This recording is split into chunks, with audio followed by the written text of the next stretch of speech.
All right, let's jump right in. Today, we're going to talk about a massive shift happening in the business world.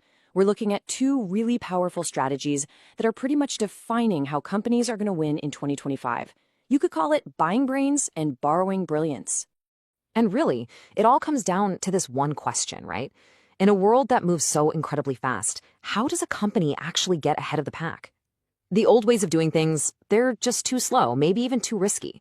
So what's the new playbook? And that brings us right to the heart of the matter. Section 1, the race for an edge. This isn't just business as usual anymore. We're talking about a fundamental change in how the game is played. Here's the reality for companies right now. It's a constant, high-speed sprint. And they're chasing two very specific things: the absolute best, most elite talent out there, and those breakthrough ideas that can literally change an entire industry overnight. In this kind of environment, if you're not moving forward, you're falling behind. It's that simple. So if you're in a race this intense, how do you get that burst of speed you need? Well, that leads us to the first big strategy in this new playbook, something called buying brains, or more officially, the Aqua hire. Okay, so what is an Aqua hire?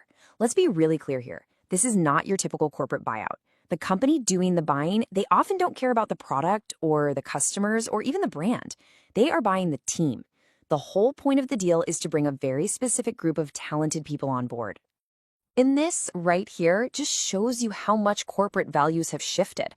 I mean, especially in fields like artificial intelligence, the most valuable thing isn't the code they have right now. It's the people, the minds that can build the next big thing. Elite human capital, that's the real prize. Now take a look at this number, $2.4 billion. That was apparently the price tag for a Google Aqua hire. And they didn't spend all that cash on a product. Nope, they did it to lock down the leadership team of a key AI startup. It was a direct move to get a leg up on competitors like OpenAI. It's basically playing chess, but the pieces are people. So buying an entire team, that's one really powerful way to do it. But what if the innovation you need is already out there, fully formed? Well, that brings us to our second big strategy: borrowing brilliance through licensing deals. Let me ask you something. When you see a commercial for some big new drug, where do you assume it came from? Probably from the giant, shiny labs of some huge pharmaceutical company, right? Well, the truth is actually pretty different. Just look at this. It's kind of stunning. 68% of today's blockbuster drugs actually come from licensing deals. That means more than 2/3 of the most successful medicines on the market were developed somewhere else, like at smaller companies or research labs, and then licensed by the big guys. This isn't just a small trend. It's how the industry works now. And the strategic benefits here are just crystal clear. Think about it. Instead of spending billions and maybe a decade on your own research, a company can just fill a hole in their product lineup instantly.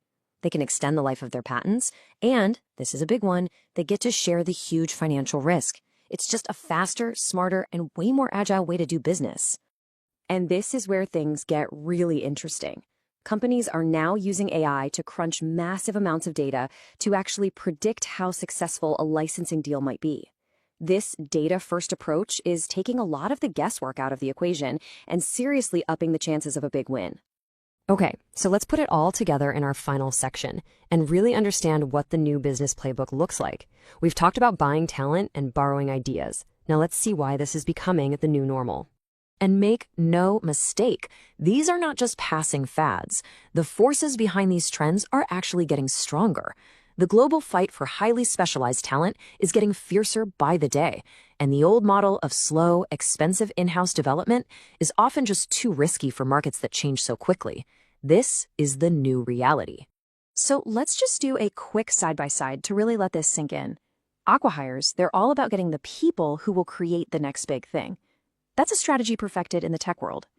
Licensing deals, on the other hand, are about getting the innovations that are already out there and working. That's the model dominating pharma right now. They're really two sides of the same coin, both aimed at winning that race for an edge.